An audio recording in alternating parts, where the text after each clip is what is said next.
Hi, Howard. How are you? I'm very well, thank you. How are you doing, Tatiana? Good. It's so good to finally meet. Yeah, the same. Thanks very much for speaking to me. I appreciate it. Of course. Thank you for having me. I just want to double check. I was just looking. It's out next week, no? Out on the 30th, right? Yeah, it's out Yeah. on the That's 30th. right around Yeah. the corner. Yeah, so I can't imagine Yeah. how excited you are. Excited and kind of scared, well, scared in a good way as well, I suppose, no? Yeah, it's a mix of feelings. Yeah, a little bit of relief. Yeah. Uh-huh. So, I mean, Yeah, the it's first, been great. no, sorry, I was just going Mhm. to say that I've not actually read the previous book, but I do know what it's kind of roughly about. So that was kind of the first thing I wanted to ask you is, um, in the previous novel, Such Lovely Skin, it was very much about kind of redemption was tied to external achievements. Yes. And Viv in that, if I'm not mistaken, he hopes that the kind of the success that he makes for him that she makes for herself, sorry, and kind of Mhm. provides for her family makes amends for past mistakes, which is Yes. something that does you kind of lean into here also. But at the same time, I felt that one of the main characters, Sadie's journey here, it feels kind of more inward, if you will. She's kind of it's more inward. It's more about kind of physical strength, self-discipline. It's kind of a Hmm. more of a complex role this time round. Was that something that kind of you were left maybe kind of thinking about when you finished the previous book? Yeah, absolutely. I was done with sad grief and like done with self-forgiveness, earning forgiveness, all of that. I wanted to try something else, but I'm always drawn to characters, being haunted by some trauma in the past, as we all are to some extent, and Yeah. how that informs our character. Um, and I did want to do another protagonist who was part of something horrible. But I didn't want her to be tormented by it in the same way that Vivian is, which Vivian's tormented in it by like the obvious way. Like, of course she's guilty. Like her emotions were just more straightforward and obvious to me. I was very interested in like, what about a gritty protagonist who's like kind of glad about what happened to the other kids? And I like those kinds of uncomfortable brutally honest places that horror can go and literature in general. Yeah. Uh-huh. And obviously the main character here, Sadie, as soon as we meet her, we know that she's very much I mean, the first thing that kind of we see is that she's very, very into weightlifting. Hmm. And I couldn't help drawing parallels from things that I've seen on your Instagram. You were very into the same kind of thing, no? So I'm Hmm. quite curious. Obviously, there's a lot more than weightlifting to this character, but that got me thinking straight away. There must be quite a lot of you in this character, or do you try to kind of you base certain things around yourself, but then you try not to lend too much of yourself to your stories, or exactly the opposite? No, I definitely put a lot of myself in my Yeah. stories. Yeah, Sadie is a lot closer to me than like Vivian was to me. And that did help me feel more connected to Sadie. And I find myself putting my passions into my characters, like the gaming for Vivian, like the weightlifting for Sadie, because it does help me feel more connected to them and giving the character something that they love and care about, I find compelling. Um, but for Sadie specifically, she uses the weightlifting as escapism and it like blocks out her PTSD and trauma. And I have very similar experience with weightlifting. It is like my happy place. And Yeah. one of those few moments in my day where I can, turn everything else off. And I was very interested when I was coming up with the idea for this book about writing a protagonist who is externally strong but internally weak and having to, build up her inner strength to match her physical strength. Mhm. Yeah, no, that was I didn't I wasn't sure because one of my next question was going to be that the when we get into where the character we can say that she starts to see dead animals speak and things like that because right on the first page, no, that's not a spoiler. But when we start to see Mhm. these things, I've suffered with the same kind of thing all my life. I've been a hypochondriac since I can remember, and I used to go at the moment I've not been to the gym for a while, but I used to go to the gym all the time, just the same as you said, just to kind of get in out of that headspace. So it just felt really, really authentic. So I knew that was either coming from some personal space or someone that you knew that was close to you that had kind of really gone into graphic detail. So kudos to that. It's just fantastically written. But at the same time, it must be very hard to kind of let yourself be an open book in your book for other people, no? I mean, obviously it must be very cathartic, but at the same time, she herself, she wants to keep everything that's going on in her head secret. So and kind of, that's what we do every day. We try to kind of just pretend that everything's okay and we're all right and we just get on with our day. But to kind of to write it onto the page and know that that's going to go out to the world, I guess it's cathartic, but at the same time, it's kind of it's very brave. Oh, well, thank you. I didn't think of it as brave. I guess it just comes a little bit naturally to me, probably because I went to the nonfiction writing program at Iowa where I got my MFA. And so I've been trauma dumping like professionally for Uh-huh. years. And I was writing memoir when I was in the MFA program and really just like telling all my darkest secrets and trying to make them interesting so people would read them. So yeah, I'm okay putting myself out there. And I find that, when I put my worst feelings and selfish thoughts into the characters, it just makes them more authentic. There were a couple moments my husband and I have been listening to the audiobook together in the car, and he'll like pause it and turn to me. He'll be like, "Is this character's you, isn't it?" Especially when Sadie has a line about, she's like, "I can't change my plans. I already wrote the gym plans into the weekend." Yeah. Yeah. So I hope he didn't ask anything about Lucas, if anything of Lucas was based on him, because he's got plenty of red flags going on there. Yeah.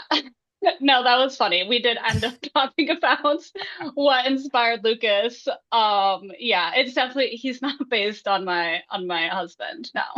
Mhm. But now going back to kind of the physical appearance of the character, she goes to the gym as a kind of escape, but at the same time, I felt anyway. I don't know if I was reading too far, too closely between the lines, but I felt she uses it as a kind of not just armor, but more also to kind of to stand up and kind of gain recognition from her peers, especially men. Was that also specifically written for that reason? Yeah, I mean, I think it's interesting that Lucas introduced her to it, and now she's taken it and made it her own thing. It was kind of similar for me, where an old boyfriend brought me to the gym for the first time and kind of showed me around on weights. And now I'm a significantly better lifter than he is. Um, and like now I coach weightlifting, and Right. I really love it, and it's become my own. And I think that's what's happening for Sadie too. Like even though this terrible man introduced her to it and like she's using it for their relationship, no spoilers, but I think what we see toward the end of the book is that as she's coming into her own, she's gaining confidence, and this strength training is her own now, and she's getting able to do it without Lucas or worrying what he thinks. Uh-huh. I'm guessing it was also, maybe not, but I'm guessing it was also a conscious decision to kind of switch around a little bit the typical final girl that we usually see. Yeah. I'm always interested in horror tropes. One of my favorite genres is meta horror, like Cabin in the Woods. I love horror that's aware that it's horror.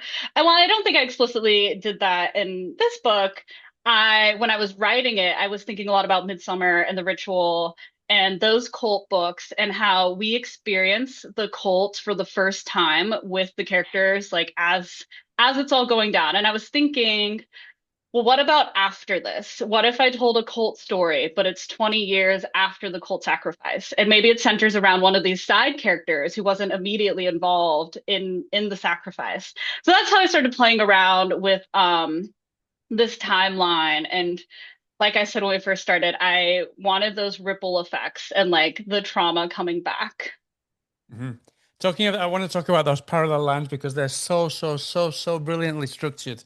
A lot of times I hate flashbacks in books or in movies because they usually pull you out. It's very clunky. It doesn't kind of flow. But here, it just, I can't imagine how fastidiously you went through each chapter to make sure that they seem together really smoothly to kind of run in parallel.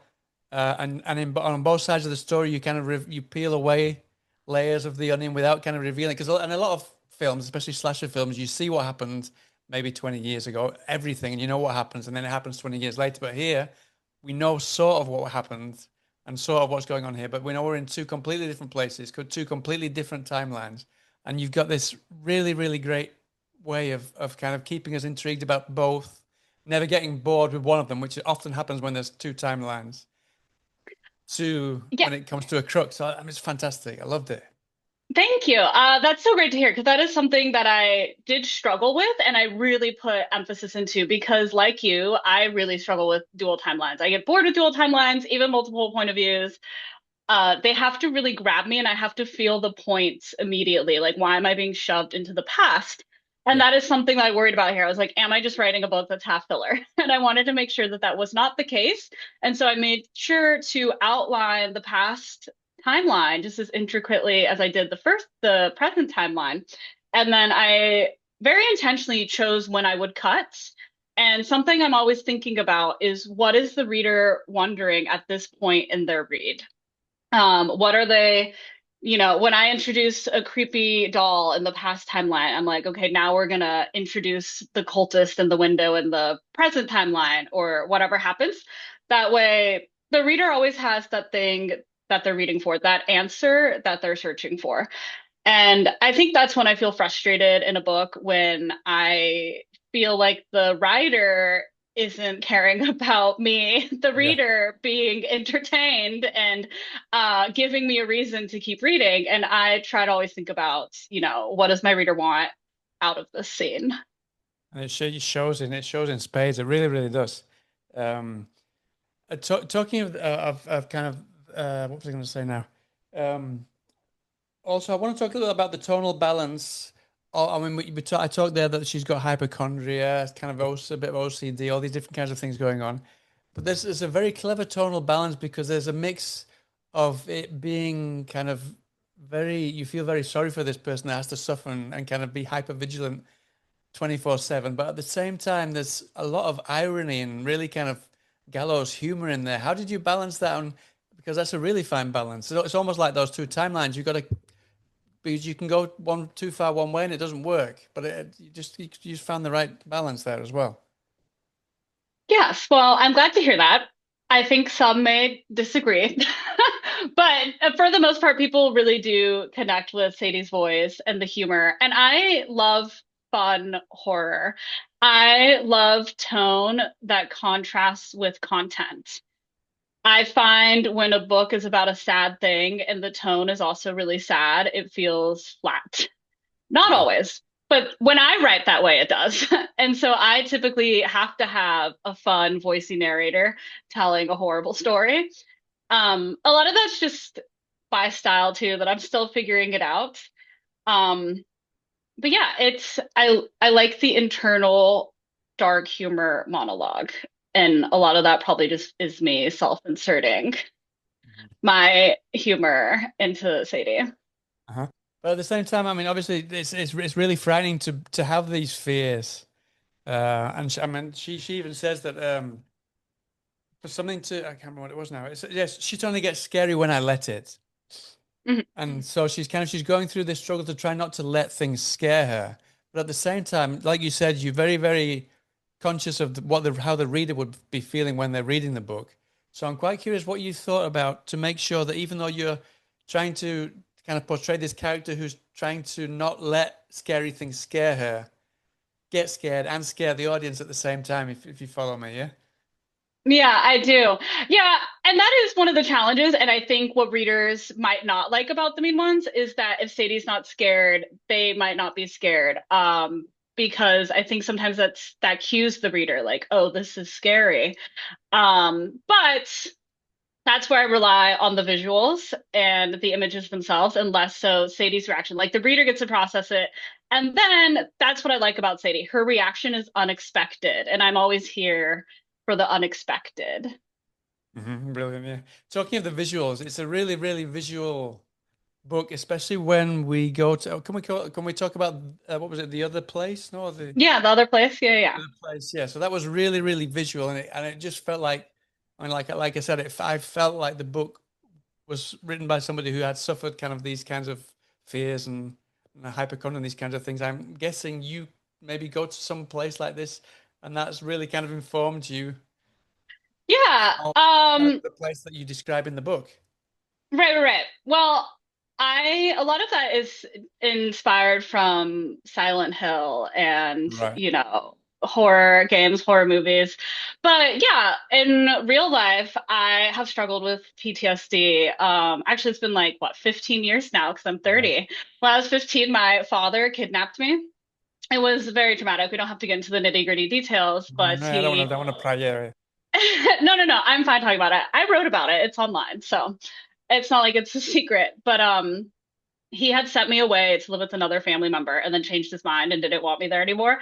But I'd already started the legal proceedings to get taken out of his custody. So he waited till I was home alone, broke in, grabbed me, put me in the car. It was a whole thing. And I had a cell phone that he didn't know about because I wasn't allowed to have one. So I was able to call for help when we stopped to get gas. And yeah, struggled with remembering that for years after, and just the sort of like full body panic that comes on when I would like see the same kind of car, just like anything that would remind me of that, and then just like spiraling over the like, what if it went any different way? But I was very interested in like a character. I was like, oh yeah, like what if when this happens to her, it like is more than just internal, but to her it's external. Um, and so that's what I was playing around with, and thinking about Midsummer, Colts, powerlifting, Silent Hill, and all those threads came together for me. You mentioned that Silent Hill and gaming. How, I mean, obviously the previous book you wrote was obviously very inspired by your love for games now. Um, I'm curious how much gaming and especially the kind of the narrative part of games, would you say maybe not even consciously, but would you say kind of informs you how you write your books, how you've written this one specifically? Yeah, I mean, I do like to think of my protagonists as starting with like low skills that we're going to then Right. level up, not to be too cheesy. But yeah, and they are going on a quest and they have things that they need to fulfill to earn where they're going to be. I would say gaming, other than like Silent Hill, it didn't inform the mean ones nearly as much as it did Such Lovely Skin. And currently I'm in like a like medieval sim game, like Right. Civilization, Bannerlord. Like I can't do long sprawling story Rolling gaming right button. now. Yeah, so I'm doing like not simple, but like not story heavy gaming right now. Yeah. Uh-huh. Really. Um, I'm quite curious as well. I mean, you said that going to the gym is kind of an escape, but for me, having a lot of anxiety and things like that, horror, for some crazy reason, serves as a brilliant escape for me. I don't know why. And like, even when I'm really, really down, I dive into one of the worst books, and Hmm. if, I don't know, I don't know. I guess it feels maybe like a safety net because you see someone else, you read about someone else in danger, and it's a lot worse than you are. I don't know, it just feels cathartic. Is that maybe one of the reasons, especially not just reading, but why you write horror specifically? Yeah, absolutely. I think that's one of the reasons, no matter how bad I have it, this person always has it worse. Yeah. Even more simply, I just love a good monster and I love a good horror visual. I've always been a consumer of horror since I was a small child. So it's very normalized for me. Yeah. And I'm like a bit desensitized. So I feel like I'm always chasing finding more horror and like ways to feel scared.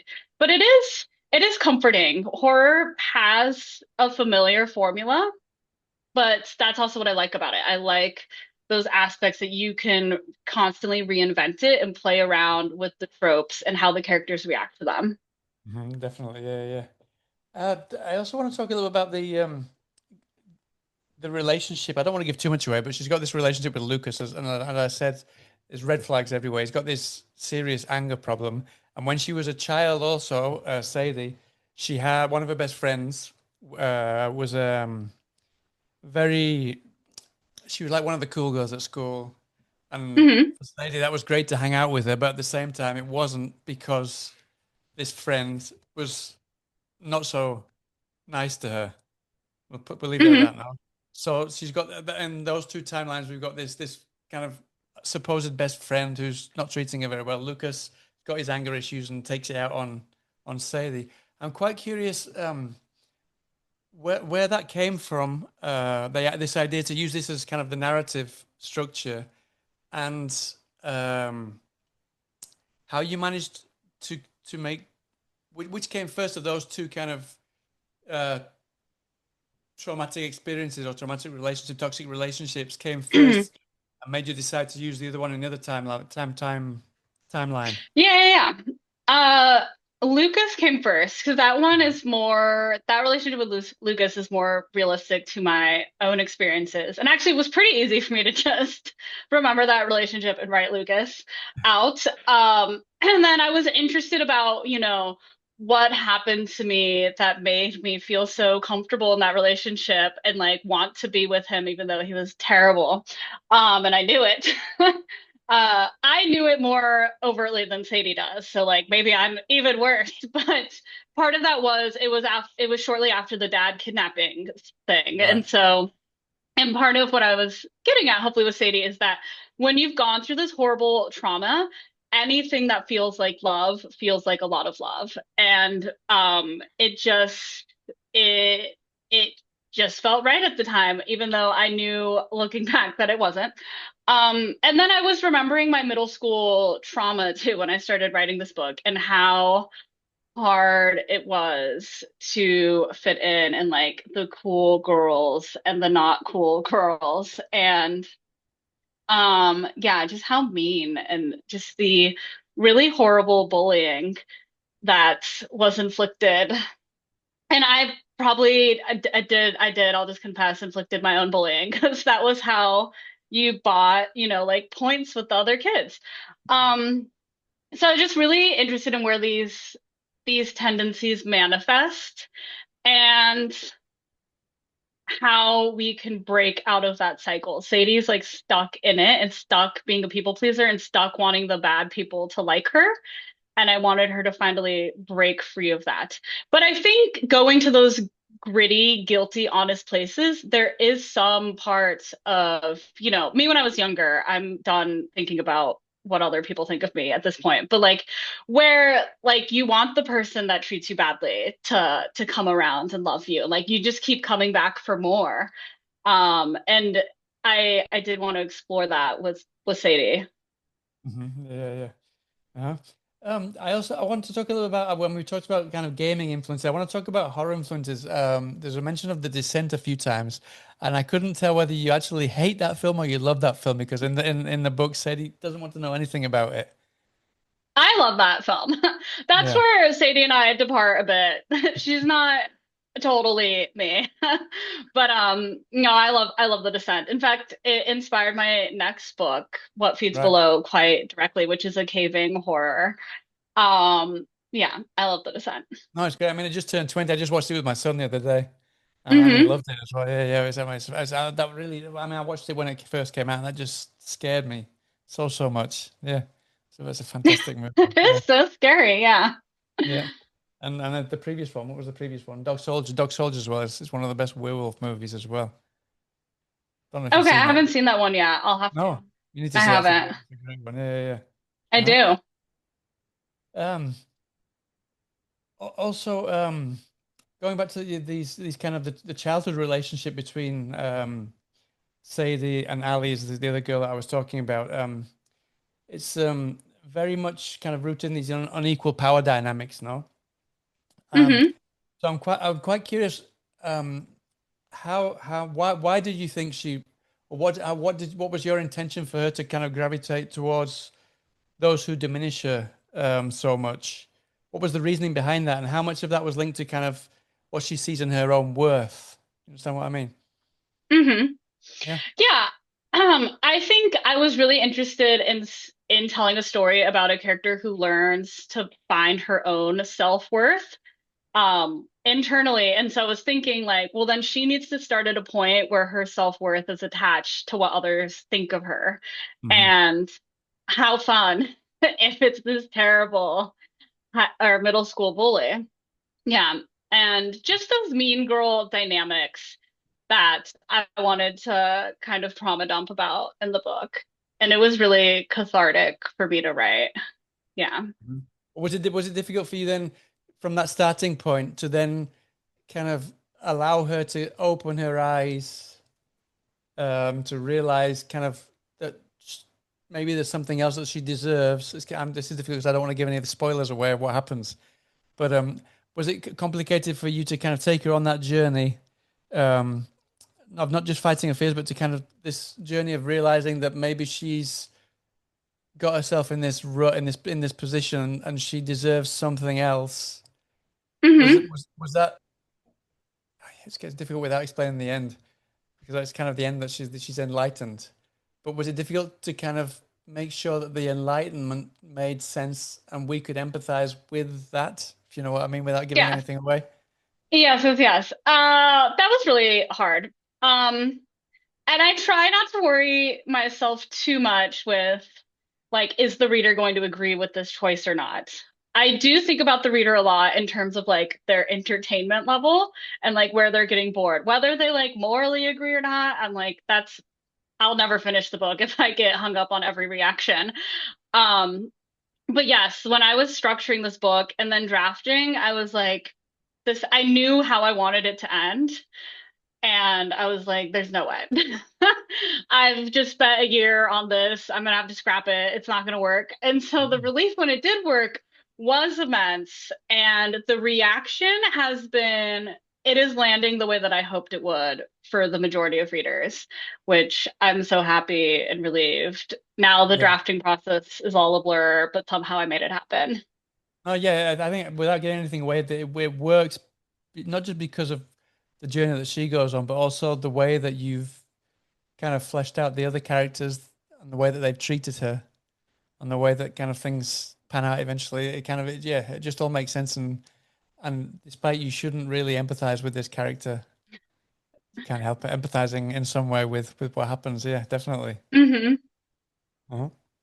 Brilliant. So to just finish off then, basically, I mean, obviously you're promoting this one, which is coming out next week on the 30th, but you said that I think you're working on another project already. Is there anything you can tell us Yes. about that? Yeah, it's an upper Y horror fantasy. So it's a secondary world about two teen girls who are basically cavers in this world full of creatures. There's much body horror, a lot of fungal horror. I was very inspired by the world building in the anime Made in Abyss. Also just like the brutality and grittiness of Attack on Titan. And then also the Descent and Annihilation. Yeah. So that one's really fun and a lot different. I've realized that all my books are pretty different, and I think it's because when I finish it, I'm like, I'm so sick of writing in this Yeah. world with this type of character. I'm gonna do a totally different setting and like different type of character. Mhm. Yeah. What typically comes first? Kind of the setting, the kind of the characters, the themes that you want to deal with. What usually comes first for you? Yeah. Because you said like Typically, when once you've been in one place, you like to take it somewhere else. So I'm guessing yes. maybe the setting or For yeah, yeah. Typically it is like the concept. Like, what right. if there's this massive chasm in the world that people are drawn to and they want to explore it, even though it's full of horrors. And then after I have the concept, I start thinking about like, well, who's the best hero for this story? And like, what do they have to learn the most from going on this quest? So then I start with, yeah, the characters shortly after. Hmm.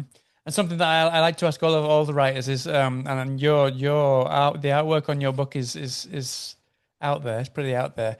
How hands on are you with the artwork that goes into the because both of the previous book as well was pretty out there. The artwork on there. How involved are you in that? Yeah, so for the mean ones, I was very involved. I picked the artist, picked one of her existing paintings, and was like, can we add antlers to the eyes? Right. And can the antlers be fingers, since that's some imagery that we see in the book? And yeah, Creature Publishing is great because they let me be involved in the whole process. Uh-huh. Was that something that they created without having read the book, or do you prefer the artist to have read the book to kind of get a rough Yeah, idea in I their don't head? think.